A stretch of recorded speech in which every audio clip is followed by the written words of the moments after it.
예, 오늘은 이제 믿음의 조상 아브라함에 대해서 좀 이제 말씀을 드리도록 하겠습니다. 믿음의 조상이 되기까지 그 내용을 이제 두 시간에 걸쳐서 이제 한 시간에 다 맞추기는 좀 힘들고요. 두 시간에 걸쳐서 진행하도록 하겠습니다.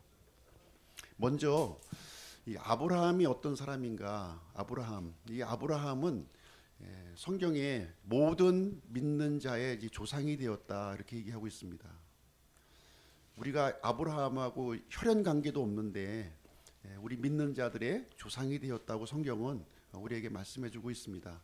갈라디아서 3장 7절 그러므로 너희는 믿음에 속한 자들 바로 그들이 아브라함의 자손인 줄 알라 이렇게 얘기했습니다. 우리가 믿음에 속해 있다면 아브라함과 동일한 믿음을 우리가 갖고 있다면 아브라함의 자손이다 이렇게 성경은 말씀해주고 있습니다. 아브라함은 원래 이름은 아브람이에요. 아브람, 존귀한 아버지라고 하는 뜻이고요. 하나님께서 아브라함으로 이렇게 바꿔주셨어요. 많은 민족의 아버지라고 하는 그런 뜻이 이제 되겠습니다. 출생지는 갈대아 우르, 주전 2009년 경으로 이제 추정이 되고 있습니다. 지금부터 약 4,000년 전에 생존해 계셨던 그런 분이시고요. 주요 자녀는 이제 이삭과 이스마엘인데 이제 사라가 죽은 다음에 아내 사라가 죽은 다음에 이제 그드라를 통해서 또 자녀가 있었던 것으로 알고 있고요. 대표적으로 이제 그 약속의 자녀는 이제 이삭이죠. 이삭. 육신의 자녀는 이스마엘이 이제 되겠습니다. 자, 아브라함에 대해 좀 한번 좀 우리가 좀 이해를 좀 살펴볼 필요가 있는데요. 여기 보시면 지금 이제 인류의 첫 사람이 아담이잖아요. 아담. 아담부터 10대 손이 노아예요. 그리고 노아로부터 시작을 해서 10대 손 쭉 내려가면 아브라함이 태어납니다. 지금 이제 노아 시대에 이제 어떤 일이 있었냐면 노아의 홍수가 있었잖아요. 노아의 홍수 전과 홍수 후가 좀 확연하게 달려든 모습을 보여주고 있죠. 여기 보시면 여기 이제 그 생존했던 시기인데요. 노아의 홍수 이전에는 사람들이 900세 이상 다 살았던 거예요. 900세 이상. 아담이 930세, 무두셀라가 969세, 가장 오래 생존했던 인물이죠. 그래서 노아도 몇 세까지 살았냐면 950세까지 이렇게 살았어요. 또 노아의 아들 셈도 이제 오래 살았죠. 600세 이렇게 살았습니다. 그래서 점차 그 홍수 이후에는 인류의 수명이 이렇게 점점 줄어드는 것을 이제 볼 수가 있습니다. 그래서 홍수 이전에는 굉장히 사람이 이렇게 살기에 좋은 환경이었고요. 홍수 이후에는 이렇게 굉장히 열악한 환경으로 바뀌었구나 하는 것을 우리가 볼 수가 있습니다. 그래서 홍수 전에는 사람의 노화가 굉장히 더디게 진행이 된 거예요. 더디게. 그러나 홍수 이후에는 노화가 이렇게 급속하게 이렇게 변화가 이루어졌고, 그래서 지금은 이제 조선 시대까지만 해도 그 사람의 평균 수명이 30세밖에 안 됐어요. 30세. 뭐 1900년 초반만 해도 환갑 60세만 돼도 그냥 장수하셨다고 이렇게 잔치까지 벌일 정도 그런 상황이었지만 요즘에는 이제 의학 기술이 이제 많이 발달이 돼서 지금 90세, 100세를 이제 보는 삶을 이제 살고 있지만 여전히 홍수 전보다는 굉장히 수명이 지금 짧아진 환경이 이제 되겠습니다. 좀 자세히 좀 볼게요. 자, 여기 보면 이제 노아부터 이렇게 시작하는데요. 노아부터 아브라함까지 아브라함이 노아의 10대 손이에요. 10대 손. 10대 손인데 여기 가만히 이렇게 보시게 되면 지금 이제 아브라함이 생존했던 이 시기 있잖아요. 아브라함이 이제 갈대아 우르에서 이렇게 태어나서 한동안 75세 전까지는 이제 갈대아 우르에서 살았는데 그 시점에 보니까 10대조 할아버지가 다 생존해 있었던 거예요. 예. 그러니까 이 아브라함 당시에 지금 이제 이제 아브라함은 셈족이잖아요. 노아는 셈, 함, 야벳 이렇게 이제 그 자녀를 두었는데 지금 아브라함은 셈의 그 후손입니다. 셈의 후손만 지금 보고 있는 거예요. 보고 있는데 지금 아브라함이 살았을 당시에 노아도 있었다는 거예요. 노아. 예, 노아도. 노아가 언제 죽었냐? 아브라함이 60세 때 죽은 거예요. 60세 때. 그리고 셈 같은 경우는 아브라함보다 더 오래 살았어요. 예, 무슨 얘기인지 아시겠죠, 지금? 예, 그래서 아브라함 생존 당시에는 노아나 이 셈하고 직접 대화를 할 수 있었다는 거죠. 예, 홍수 이전에 관련된 이야기도 들을 수 있었고, 홍수의 상황도 직접 들을 수 있었고요. 예, 홍수 이후에 이 많은 변화된 그 일들도 직접 아브라함은 들을 수 있었다. 예. 그리고 특별히 여기 이제 별표를 표시해놨는데요. 에벨이라고 하는 사람인데 에벨 때 이제 어떤 일이 일어났냐면 이렇게 빙하 시대가 일어난 거예요. 빙하 시대 아시잖아요. 빙하 시대. 예. 그 에벨이 있었던 이 당시에 그 홍수가 끝나고 나서요.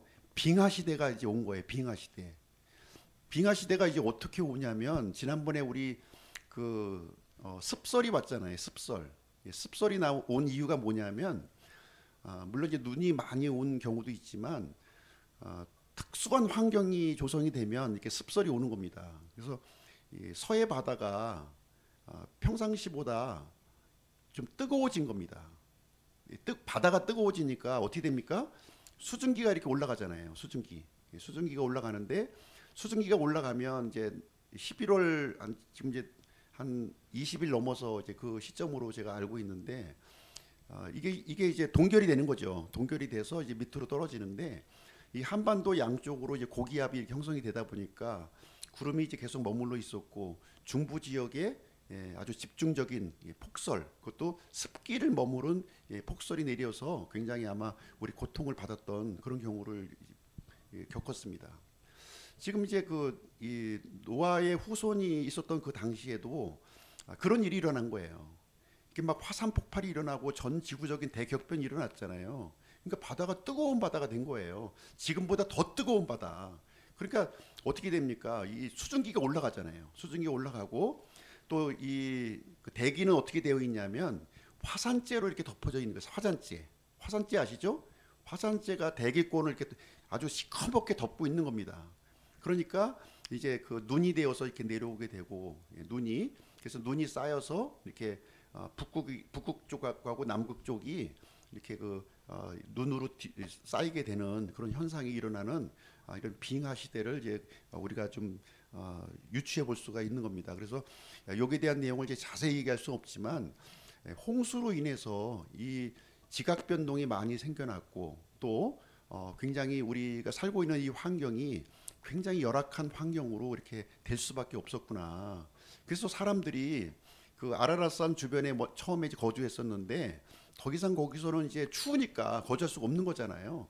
그래서 메소포타미아 지역 이 시날 평화 쪽으로 이렇게 이동해서 이렇게 거주하는 모습이 성경에 기록이 되어져 있는 것입니다. 그래서 아브라함은 노아 홍수가 일어난 후에 292년경에 이렇게 출생했다 이렇게 보시면 아마 이제 대충 그 환경이 얼마나 척박한 환경인가를 알 수가 있고요. 또 아브라함 전에는 어떤 일이 있었습니까? 바벨탑 사건이 또 있었잖아요. 그래서 언어가 혼잡이 되고 지금 다 우상들을 가지고 전 세계로 곳곳에 흩어지는 상황이 있었고 그런 가운데서도 아브라함은 그 갈대아 우르 거기에서 계속 머물러서 살고 있었던 그런 상황.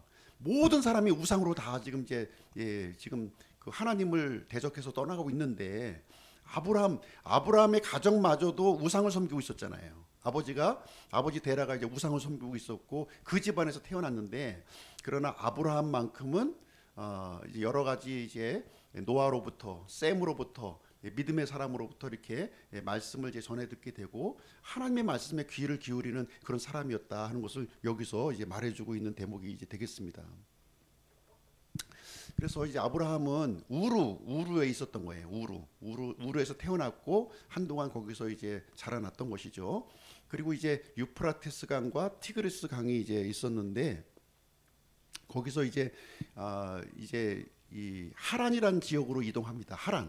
이 하란은 어떻게 내려갔냐면 우르는 상류예요. 유프라테스 강의 상류입니다. 지금 상류에서 하란은 이제 하류 쪽에 있는 도시예요. 하류 쪽에 있는 도시로 이렇게 이동해 가고 있는 거예요. 지도로 보시면 이래요. 그래서 지금 페르시아만 쪽에 있는 그 지역이 이제 갈대아 우르고요. 그래서 하류 쪽으로 쭉 이렇게 내려가면은 이 하란이 거기 위치해 있었는데 거기에 이제 이동을 하게 되었습니다. 왜 이동을 했냐면 하나님의 말씀을 따라서 이동했다는 거예요. 아브라함이 하나님의 말씀을 기울이고 자기 판단에 따라 움직인 것이 아니라 웬만해서 이게 자기가 살고 있는 이 거주지를 옮기는 게 쉬운 일이 아니잖아요. 그러나 말씀을 듣고 결단하고 이 아브라함은 옮겨갔다. 성경은 우리에게 이렇게 말씀해주고 있는 겁니다. 아브라함의 가계를 한번 볼게요. 아브라함의 아버지가 데라였어요. 데라였고요. 데라에게는 세 아들이 있었죠. 하란, 아브라함, 나홀 이렇게 됩니다. 첫째 아들이 하란이에요. 첫째 아들이 하란, 둘째 아들이 나홀입니다. 그리고 셋째 아들이 아브라함이었고요. 그래서 하란이 죽은 거예요. 우르 땅에서 첫째 아들이 죽은 겁니다. 죽는 순간 아마 이제 그 하란이라고 하는 도시로 이제 옮겨졌고 그 도시 이름을 아마 첫째 아들 이름을 이제 따서 그렇게 지었던 것으로 이렇게 추정이 됩니다. 그래서 하란을 통해서 이제 롯이 태어났고요. 롯을 통해서 이제 모압 족속과 암몬 족속이 이렇게 생성이 된 겁니다.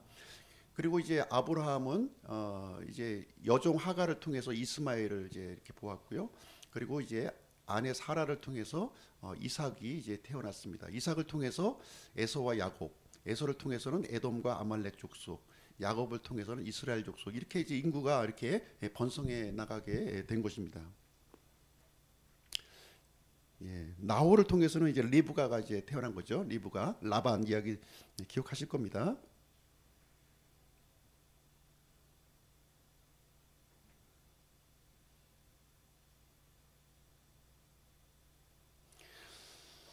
자, 우르를 이제 떠났다는 우르를 떠나는 결단을 여기서 했다. 창세기 11장 31절 이렇게 보니까 우르를 떠나서 이제 원래 이제 가나안 땅으로 목적지를 정했어요. 정해서 가다가 하란에 가서 이렇게 머물렀다는 겁니다. 아마 이제 이때 그 하란으로 이주하는 그 이 길은 아마 데라가 주도했겠죠. 아무래도 아버지 데라가 주도해서 아브라함 자기 아들 아브라함을 데리고 그다음에 그 자기 손자 롯을 데리고 또 아브라함의 아내 이렇게 사라를 데리고 이렇게 아마 나홀도 아마 같이 이렇게 이동했겠죠. 그래서 갈대아 우르에를 떠나서 하란으로 이동해서 정착을 했다 이렇게 얘기하고 있습니다. 이렇게 배경 설명을 좀 드리고요.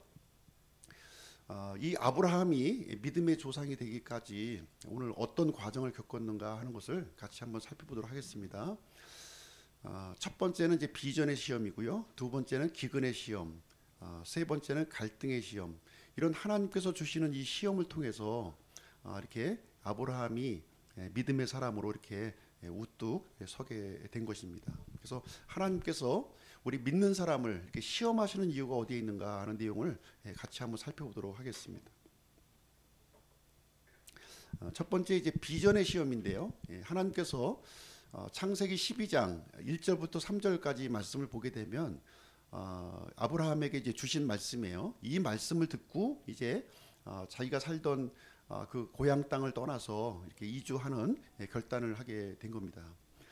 제가 한번 읽어드리겠습니다. 중요한 말씀이니까요. 그런데 전에 주께서 아브라함에게 이르시되 너는 내 고향과 친족과 아버지 집을 떠나 내가 내게 보여줄 땅으로 가라. 내가 너로부터 큰 민족을 만들고 내게 복을 주어 내 이름을 크게 하리니 내가 복이 되리라. 너를 축복하는 자들에게는 내가 복을 주고 너를 저주하는 자에게는 저주를 내리리니 내 안에서 땅의 모든 가족들이 복을 받으리라. 이렇게 이런 말씀을 주신 거예요. 근데 이 아브라함은 하나님께서 주신 이 말씀을 그냥 건성으로 듣고 이렇게 흘려버린 것이 아니라 그 말씀을 자기 마음속에 품었다는 겁니다. 하나님의 말씀을 내 가슴 속에 이제 품었다는 거예요. 어떤 말씀이냐? 세 가지를 볼 수가 있는데요. 내가 내게 보여줄 땅으로 가라. 그래서 가나안 땅, 약속의 땅을 품었다는 겁니다. 하나님의 말씀을 통해서 약속의 땅을 품었다. 두 번째는 뭐냐? 내가 복이 되리라.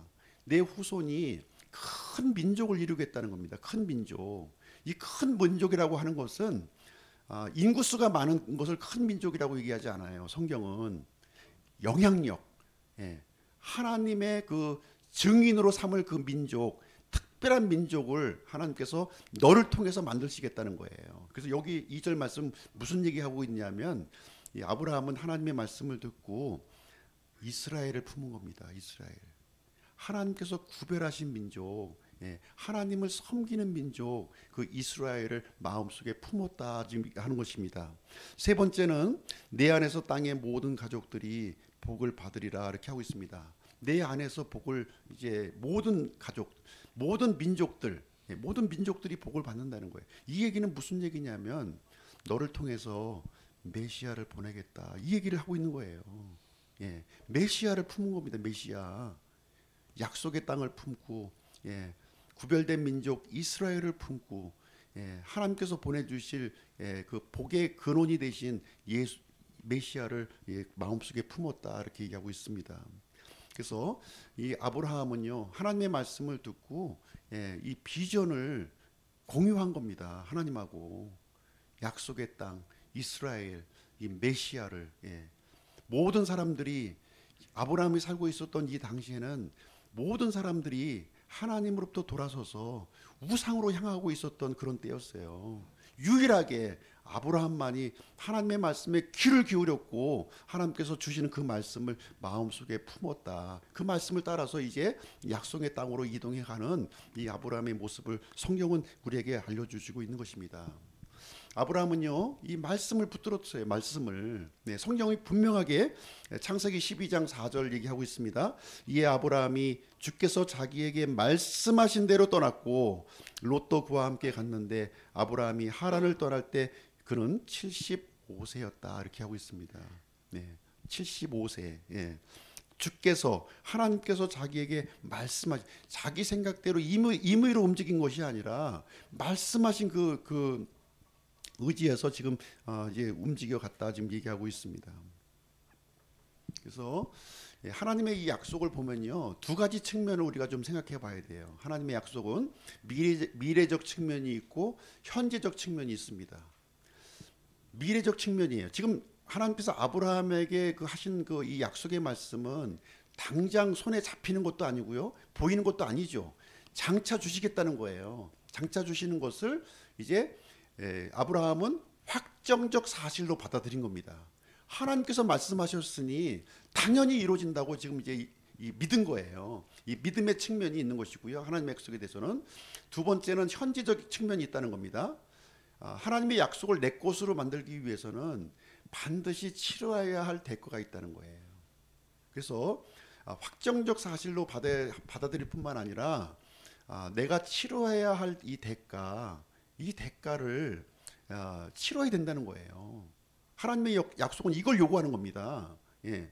하나님은 약속을 주셨는데 나는 그걸 믿습니다 하면서 내가 치러야 할 대가를 치르지 않고 있다면, 예, 하나님의 약속이 내 것이 될 수가 없는 거죠. 예.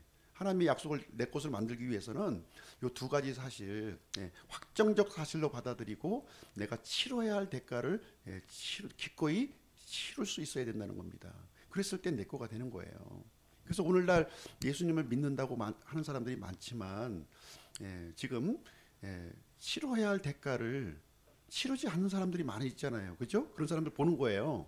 그런 사람들은 그 하나님께서 주신 그 약속이 진짜 내 것으로 소유할 수 없다는 겁니다. 두 가지가 다 있어야 되는 거예요. 아브라함에게 두 가지가 다 있었다. 지금 성경은 우리에게 얘기해주고 있습니다. 하나님의 주신 이 말씀을 확정적 사실로 받아들였을 뿐만 아니라, 예, 자기가 살고 왔던 모든 터전을, 예, 이렇게 버리고, 예, 하나님의 약속하신 그 땅으로 순종해서 나가는 그 결단이, 예, 있었다고 하는 얘기를 해주고 있습니다. 이것이 이제 온전한 믿음이에요. 온전한 믿음. 예, 온전한 믿음입니다. 그래서 온전한 믿음이라고 하는 것은 씨앗이 땅에 뿌려지고요. 그 다음에 열매가 얻어지는 것까지예요. 씨앗을 왜 심습니까? 그냥 심심해서 그냥 한번 그 씨앗 뿌리는 사람 있나요? 예. 농부가 씨앗을 뿌릴 때는 반드시 그 열매를 기대하고 씨앗을 뿌리는 거예요. 우리 믿음도 마찬가지입니다. 믿음도. 예. 말씀의 씨앗이 뿌려지고요. 어디에요? 내 마음 속에, 내 마음 밭에 뿌려져야 되는 거예요. 예. 말씀과 상관없는 믿음은 있을 수가 없습니다. 내 마음의 밭에 뿌려져야 돼요. 그 다음에 열매가 맺혀져야 됩니다. 이 열매가 뭐예요? 아까도 말씀드렸지만 이 열매는 성령님이에요. 성령님이 내주하시는 것까지. 예. 입술로 아무리 고백했는데 성령님이 안 들어와 있으시다면 의미가 없는 거죠. 예. 생명의 근원이 들어와야 역사가 일어나잖아요. 믿음이라고 하는 건 성령님의 역사예요. 말씀의 역사. 네, 말씀의 열매를 얘기해주고 있습니다. 아브라함이 가졌던 믿음이 여기에 있는 거예요. 여기에. 네, 이 동일한 믿음을 우리가 갖고 있다면 우리는 아브라함의 자손인 겁니다. 그렇죠? 예. 자, 첫 번째 시험의 결과 어떻게 됐습니까? 아브라함은 패스했어요. 패스. 아, 참 굉장히 중요한 내용이죠. 예, 패스했습니다. 그래서 이 아브라함은 이제 가나안 땅에 들어왔어요. 예, 들어왔습니다. 예. 성공적으로 약속의 땅에 들어왔는데 어떤 일이 생겼을까요? 예, 성경에 보니까 기근을 만났다고 합니다. 기근. 예, 기근. 예, 그래서 그 땅에 기근이 있었으므로 아브라함이 이집트로 내려가 거기 체류하려 하였으니 이는 그 땅에 기근이 심하였기 때문이더라. 그 가나안 약속의 땅에 기근이 심했다고 지금 얘기하고 있습니다. 도저히 약속의 땅에서는 머물 수 없는 상황이 그런 직면했다는 거예요. 머물 수 없는 상황. 하나님께서 약속하신 땅인데 여기서 머물 수 없는 상황, 벗어나야 되는 그런 상황에 지금 직면했다. 지금 얘기하고 있습니다. 이 내용을 통해서 우리가 알 수 있는 건 뭐냐면 하나님께서 약속하신 땅에 우리가 들어왔을지라도 우리가 어려움을 만날 수 있다는 거죠. 하나님께서 약속하신 땅에 들어왔으니까 아무 문제도 없고 평화롭고 이런 삶이 아니라는 거예요. 여전히 약속의 땅에 들어와도 이 정복해야 될 그런 그 땅이 있고요. 그리고 하나님을 믿지 않는 사람들이 또 거주하고 있고 현실적인 여러 가지 문제들을 직면할 수밖에 없다고 하는 사실을 여기서 얘기해주고 있습니다. 믿음으로 출발했다면 믿음으로 또 살아가야 되는 거예요. 약속의 땅은 믿음으로 들어오지만 그럼에도 불구하고 믿음으로 살아가는 땅이다. 지금 이 얘기를 여기서 해주고 있습니다. 과연 아브라함은요 믿음으로 약속 땅에 들어왔지만 약속의 땅에서 믿음으로 살아가고 있는가 하는 것을 한번 좀 지켜보도록 하겠습니다. 이 아브라함은요 이렇게 기근이 이제 오다 보니까 처음에 들어왔던 지역이 어디냐면 세겜 땅이었어요. 세겜. 요르단강이 있고요. 요르단강 중편에 그 이제 약속의 땅 안에 그 세겜이라고 하는 지역이 있었는데 세겜에 이제 들어왔고요. 그래서 점점 밑으로 지금 이제 이동한 거예요. 밑으로. 왜 이동했을까요? 아브라함은 목축을 하는 사람이었으니까 초장을 따라서 이렇게 이동했는데 남쪽으로 이동한 겁니다. 남쪽으로. 그래서 베델이라고 하는 지역으로 이동했고 계속 밑으로 내려갑니다. 근데 이제 우리가 이스라엘 지도를 이제 우리가 보면은 남쪽은 어떤 지역이냐면 네게부라고 불려지는 그런 지역이에요. 네게부는 사막 지역이잖아요. 사막. 풀 한 폭이 나오지 않는 그 사막 지역이 네게부인데 그쪽 지역으로 기근도 힘드는데 풀도 나지 않는 그 척박한 지역으로 계속해서 내려가고 있었다. 아무래도 당시에는 아마 그쪽이 이렇게 좀 풀이 좀 많이 좀 있는 그런 상황이었지 않는가. 지금하고는 좀 약간 그 환경이 좀 틀렸을 수도 있겠죠. 그래서 결국 아브라함은 어디로 가냐면 풀을 찾아서 계속해서 이제 가야 되는데 이 약속의 땅을 떠날 수밖에 없는 상황이 이제 생긴 거예요. 그래서 이집트로 들어갔다는 거예요. 이집트로 들어가면서 지금 이제 어떤 일이 벌어졌는지 지금 이 내용을 여기서 기록하고 있습니다. 창세기 12장 13절인데요. 원하건대 당신은 내 누이라고 말하라. 그러면 당신으로 인해 내 일이 잘 되고 당신으로 인해 내 혼이 살리라. 자, 이런 남편 만나시면 돼요, 안 돼요? 예? 이런 남편 이런 남편 만나시면 큰일 납니다. 예? 아니 자기 아내 보고 내 누이라고 하는 거예요. 내 누이. 예, 누이라고 하고 그 나랑 부부라고 얘기하지 말라. 예, 그래야 당신이 예쁘니까 당신 때문에 내 일이 잘 되고 내 생명이 보존될 것이다. 이 얘기해 주고 있는 자기 목숨 그 챙기려고 아내를 지금 이제 버리는 결정을 여기서 하고 있는 거예요. 어디서요? 이집트에서. 예, 이집트에서 우리가 삶에서 예기치 않은 이런 어려움을 당할 때가 많이 있습니다. 그렇죠? 이럴 때는요 시야가 좁아져요. 예, 저부터도 이게 어렵고 힘들고 이렇게 힘든 상황이 되면은 시야가 굉장히 좁아지고요 마음이 조급해집니다. 그러면 어떤 결정을 하게 되냐면 말도 안 되는 결정을 하는 거예요. 예, 다른 사람이 볼 때는 말도 안 되는데 자기 스스로 합리화하면서 그것을 성급한 결정을 여기서 하게 되면서 지금 이제 불신의 자리로 내려가는 모습을 우리는 볼 수가 있는 것입니다. 그럼 올바른 길은 뭐예요? 예, 올바른 길은 반대로 해야죠. 반대로. 예, 반대로. 인간적인 방법을 버리고 하나님께 기도해야 되지 않겠습니까? 아브라함 당시에는 하나님이 직접 말씀하시던 그런 시점이었잖아요. 그러면 하나님께 당연히 물어봐야죠. 남쪽으로 계속 내려가고 있는데 계속해서 내가 남쪽으로 내려가야 되느냐 물어봐야 되는 거예요. 예. 그래서 남쪽으로 내려가는 것이 점점 힘들어지고 있다면 방향을 선회해서 북쪽으로 올라가든가 예, 계속해서 머물면서 하나님의 뜻을 구하든가 이렇게 해야 될 줄로 생각을 하는 겁니다. 그래서 성경은요 이렇게 아무것도 염려하지 말고 오직 모든 일에 기도와 간구로 너희가 요청할 것들을 감사와 더불어 하나님께 알리라. 그러면 모든 이해를 뛰어넘는 하나님의 화평이 그리스도 예수님을 통해 너희 마음과 생각을 지키시리라 이렇게 하고 있습니다. 어려운 일을 당할 때 이렇게 조급한 결정하시는 분들 보면은 기도를 안 한다는 거예요. 기도를 안 해. 예. 그래서 자기 마음대로 이제 결정을 하는 거예요. 그러고서 나중에 잘못되면 이제 하나님 원망하고 이제 이런 일이 생기는 거죠. 그래서 염려할 것이 아니라 먼저 기도와 간구를 하면서 힘들면 힘들수록 점점 하나님을 더 붙들어야 되는 거예요. 하나님과 진지한 시간을 한번 가져야 되는 겁니다. 이게 옳습니까? 그럽니까? 내가 믿음 생활하기에 내 약속의 땅을 벗어나는 것이 옳은 것이냐? 예. 하나님의 원하시는 것은요 힘들고 어렵더라도 약속의 땅 머무는 거예요. 우리가 부부관계도 마찬가지지 않습니까? 부부관계 힘든 일이 생겼어요. 예. 그러면 힘들다고 어떻게 해야 되는 거예요? 두 사람이 힘을 합쳐서 이 난국을 같이 헤쳐가는 게 올바른 방법이지. 아유 너하고 나하고 떨어져서 이렇게 각자 도생하자. 이게 올바른 방법이겠습니까? 믿음 생활도 마찬가지죠. 조금 힘들고 어렵다고 교회 안 나오신 분들이 있어요. 예. 어려울수록 교회 더 나와서 이렇게 기도하고 기도 부탁하고 하나님과 이렇게 진지한 시간을 가져야 될 줄로 생각을 합니다. 자, 이집트로 내려간 이 아브라함 참 성급한 결정이었죠. 그렇죠? 물론 자기 나름대로는 아마 피치 못할 사정으로 내려갔다고 얘기할 수 있겠지만 객관적으로 볼 때는 성급한 결정이었어요. 기도하지 않았고 또 거짓말까지 하고 자기 생명을 자기 스스로 보존하려고 이렇게 했습니다. 그래서 이렇게 우리 믿음의 사람들이 세상과 타협할 때 간증을 잃어버리는 그런 삶을 산다는 것을 이 아브라함의 이야기를 통해서 우리에게 알려주시고 있는 이런 내용이 되겠습니다. 성경은 분명하게 이런 부분에 대해서 경고하고 있어요. 내 마음을 다하여 주를 신뢰하고 내 자신의 명철을 의지하지 말지어다.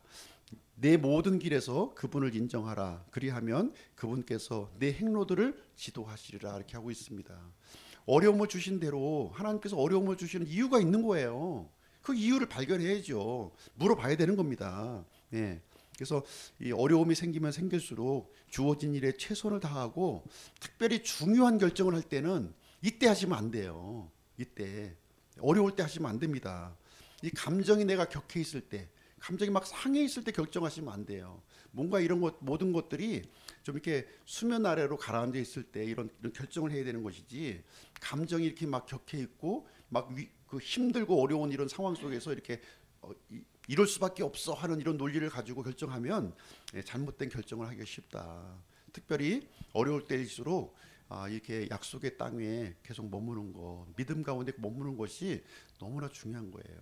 저는 예전에 힘들고 어려웠을 때 아유, 교회를 이제 좀 당분간 좀 떠나 있다가 나중에 좀 경제적인 안정이 되면 다시 돌아와야겠다 이런 생각을 가졌었던 거예요.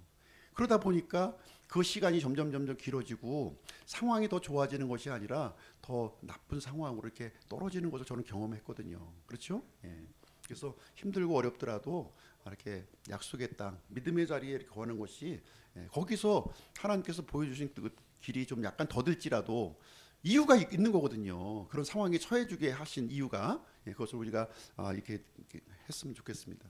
두 번째 시험의 결과, 아유, 땡이네요. 땡, 땡이에요. 그렇죠?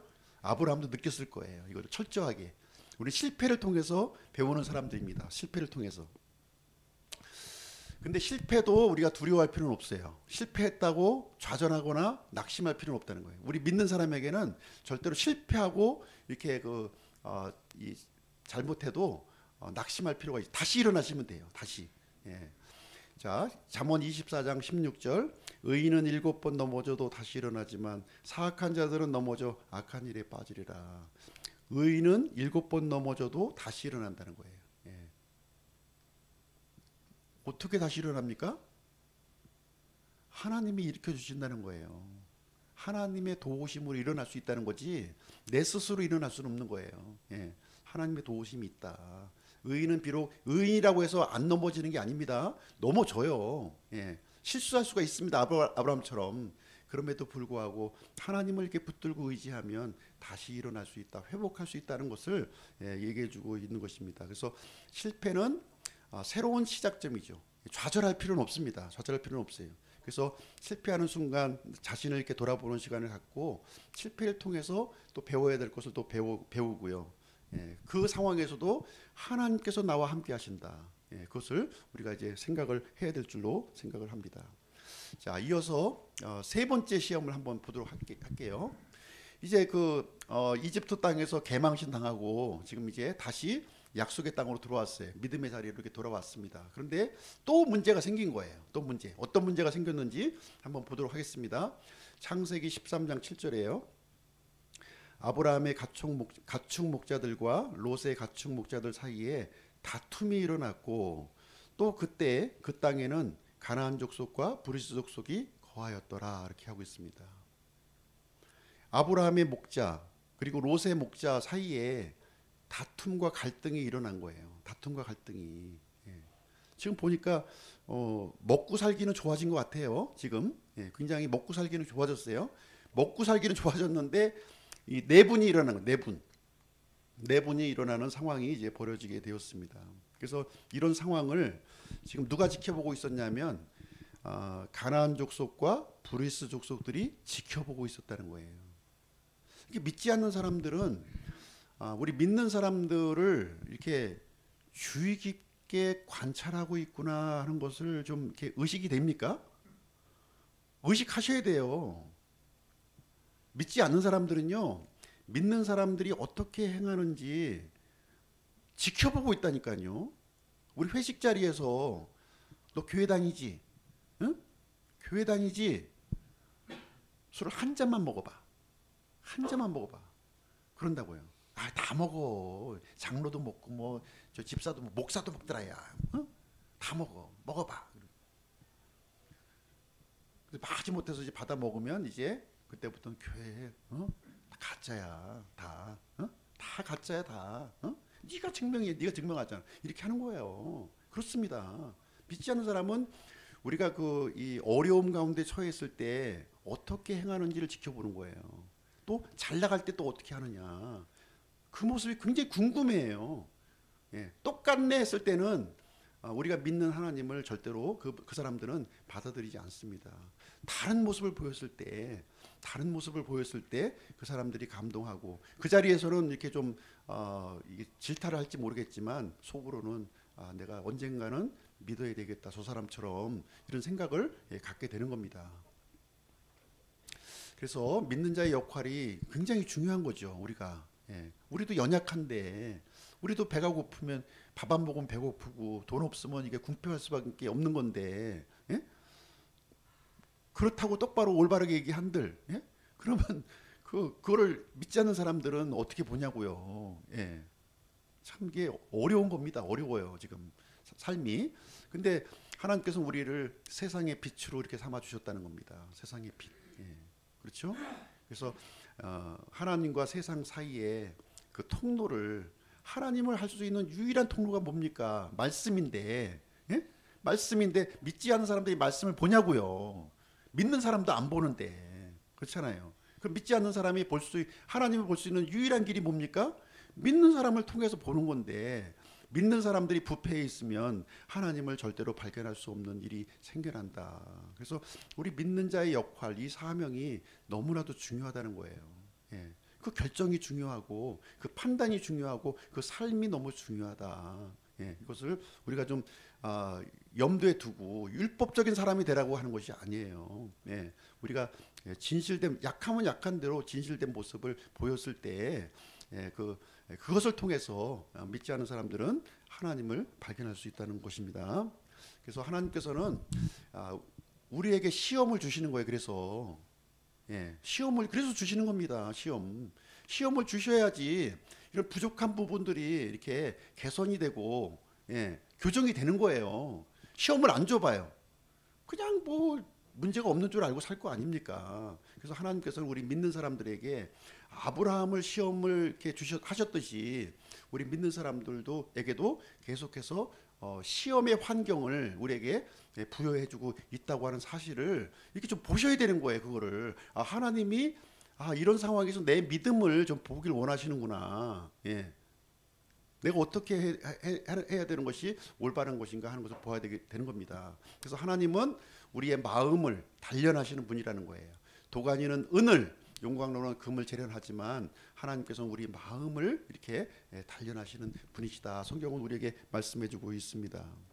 그래서 잘 안 보이는데요.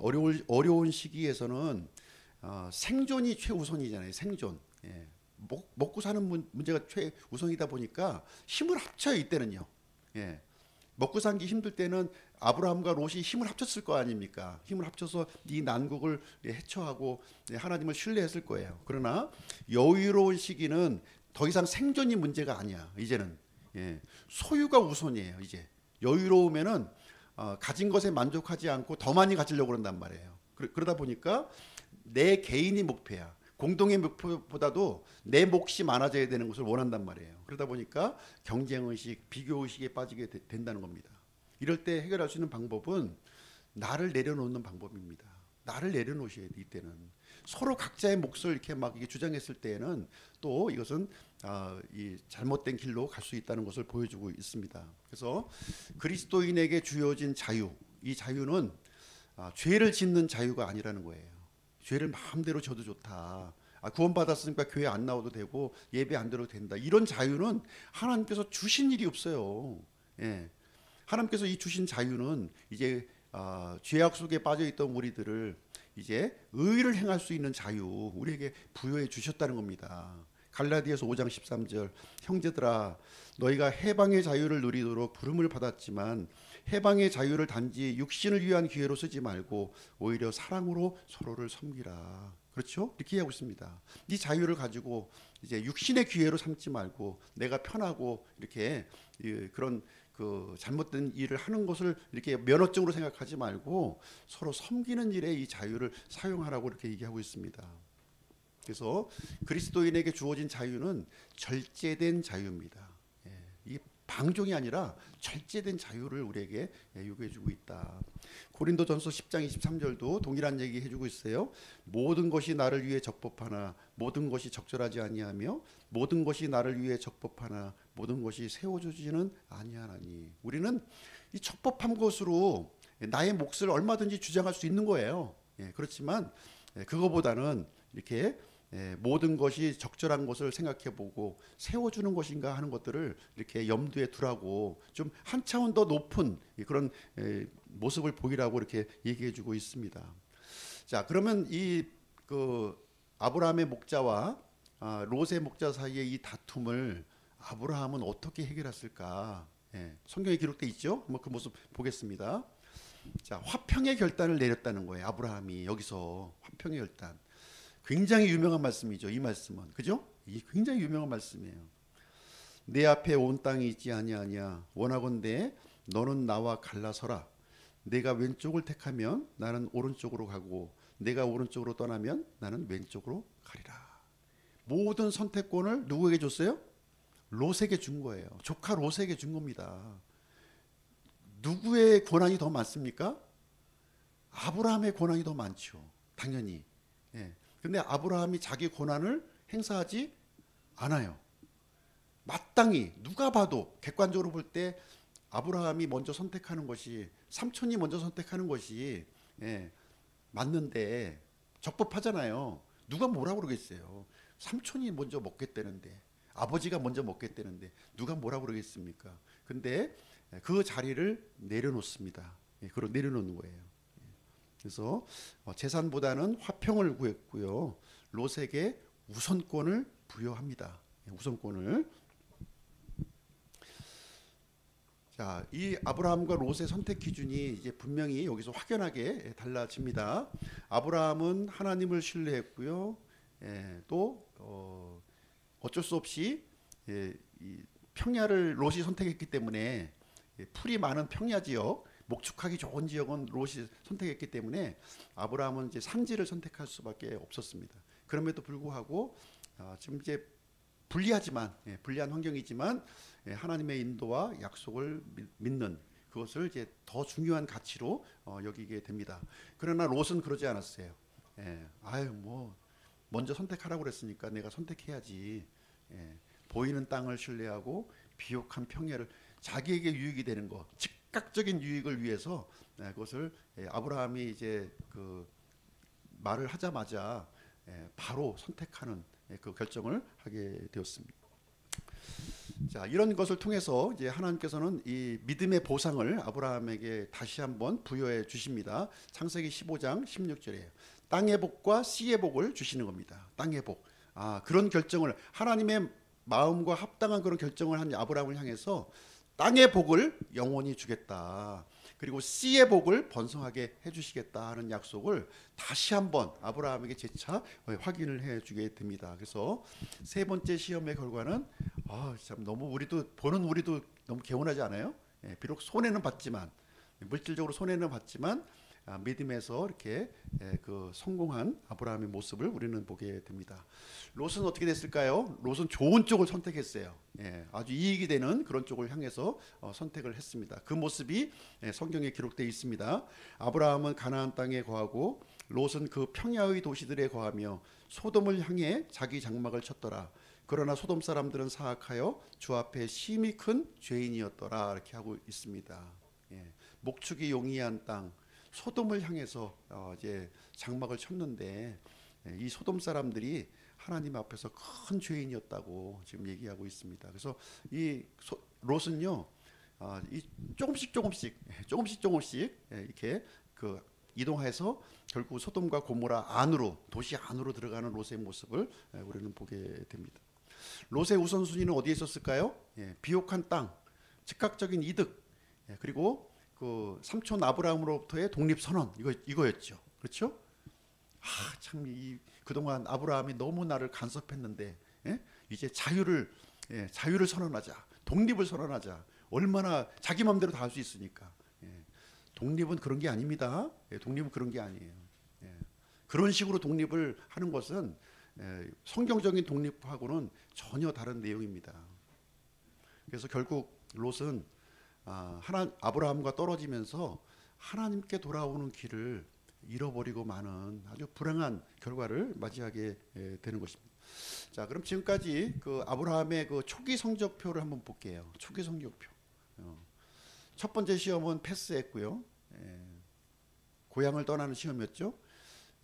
두 번째는 기근의 시험이었는데요. 여기 또 실패했고요. 그다음 세 번째 갈등의 시험에서는 성공을 하는 모습을 보여주고 있습니다. 자, 그러면 하나님께서 우리 믿는 사람들을 시험하시는 이유가 어디에 있느냐? 우리 좀 골탕 좀 먹여봐야지, 한번 좀 고생 좀 해봐라, 이런 뜻으로 주시는 것이 아니라 하나님의 이 시험하시는 이유는요, 항상 선하신 목적을 갖고 있습니다. 선하신 목적이에요. 우리를 겸손하게 하고 인내하게 하고 성숙하게 하고 또 순수하게 하고 우리에게 보상을 주시기 위해서 이 시험을 지금 하시고 있다고 하는 것입니다. 그래서 이 시험을 통해서 옳은 길로 인도하시는 거예요. 우리가 짐승들을 이렇게 몰 때도 잘못된 길로 가려면 톡톡톡 치잖아요. 그리로 가면 안 돼 하고서 치잖아요. 그래서 바른 길로 인도하는 것처럼 하나님께서도 시험을 통해서 우리를 옳은 길로 인도하신다는 것입니다. 고난 당하기 전에는 내가 길을 잃었사오나 이제는 주의 말씀을 지켰나이다. 그렇죠? 예. 고난을 통해서 잘못된 길을 이렇게 지적해 주셔서 하나님의 말씀 을 지킬 수 있는 그 길로 이렇게 인도하기 위해서 시험과 고난을 우리에게 주신다고 하는 것입니다. 자, 우리가 또 우리에게 깨달음을 주기 위해서, 마음으로 깨닫도록 하기 위해서 이게 시험을 또 허락하신다는 거예요. 예. 욥기 42장 5절 말씀도 보면 내가 귀로 듣는 것을 통해 주에 대하여 들었사오나 이제는 내 눈으로 주를 배움나이다. 예. 욥이 이렇게 고난을 당하기 전에는 참 이게 하나님에 대해서 귀로만 이렇게 듣는 지식을 갖고 있었어요. 그런데 고난을 당한 이후에는 이제 하나님을 내 눈으로 이렇게 직접 목격한다고 지금 고백을 하고 있는 겁니다. 이 고난을 통해서요, 우리의 그 이렇던 이 머릿속의 지식이 마음의 경험으로 우리에게 각인이 된다고 하는 사실을 우리에게 얘기해 주고 있어요. 고생해봐야 진짜 마음으로 깨닫게 되는 거예요. 아무 고생 안 해본 사람은 그냥 그걸 마음으로 얻기가 굉장히 어려워요. 지식적인 믿음은 굉장히 이게 시험을 통해서 검증이 반드시 이루어져야 진짜 내 지식이 되는 겁니다. 그렇지 않습니까? 예. 그리고 시험을 통해서 다른 사람을 돕는 도구가 된다는 겁니다. 다른 사람을 도울 수 있어요. 시험 받은 사람이 아이를 잃어버린 사람이 아이를 잃어버린 사람의 그 고통을 이해할 수 있는 거잖아요. 그렇죠? 그런 거예요. 예. 아이를 잃어버리지 않은 사람은 아이 잃은 사람에게 아무리 어떤 얘기를 해줘도 그 위로가 되질 않아요. 예. 그 경험에서 우러나온 것이 진정한 그런 도움이 말을 해서 되는 것이 아니라 그 위로가 되는 겁니다. 고난을 통해서 이제 우리가 간증을 보이게 되고요. 우리가 하나님의 도구로 이제 쓰임을 받게 되는 겁니다. 쓰임을 받게 되는 거예요. 그리고 보상에 참여하게 된다. 이 시험을 통해서 보상에 참여하게 된다는 것이죠. 야고보서 1장 12절. 시험을 견디는 사람은 복이 있나니 이는 그가 단련을 받은 뒤에 주께서 자신을 사랑하는 자들에게 약속하신 생명의 왕관을 받을 것이기 때문이라. 시험을 견디는 사람은 복이 있나니, 시험을 어떻게 하라는 거예요? 피하지 말고 회피하지 말고 적극적으로 좀 받아들이라는 거죠. 예. 이 시험을 적극적으로 내가 이것을 받아들이라는 겁니다. 뭐 실패할 수도 있고 또 성공할 수도 있지만 두려워하지 말라는 거. 시험을 적극적으로 했을 때 내 믿음이 이렇게 장성하게 된다 하는 것을 얘기해주고 있고요. 또 그 시험을 통과하고 난 이후에는 하나님께서 우리에게 말할 수 없는 큰 보상을 마련해 주신다는 것을 보여주고 있습니다.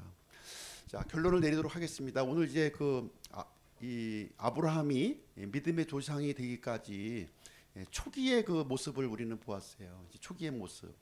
초기의 모습이 물론 실패한 부분도 있지만 굉장히 그것을 통해서 아브라함의 믿음이 갈대아 우르에 있을 때보다는 하나님을 더 많이 알게 되고요. 이렇게 삶 속에서 경험하게 되면서 성숙한 믿음으로 자라가고 있는 아브라함의 모습을 우리는 이제 보게 되었습니다. 그래서 우리 삶 가운데 여러 가지 이제 시험이 올 거예요. 시험이 왔을 때는 어떻게 하라고요?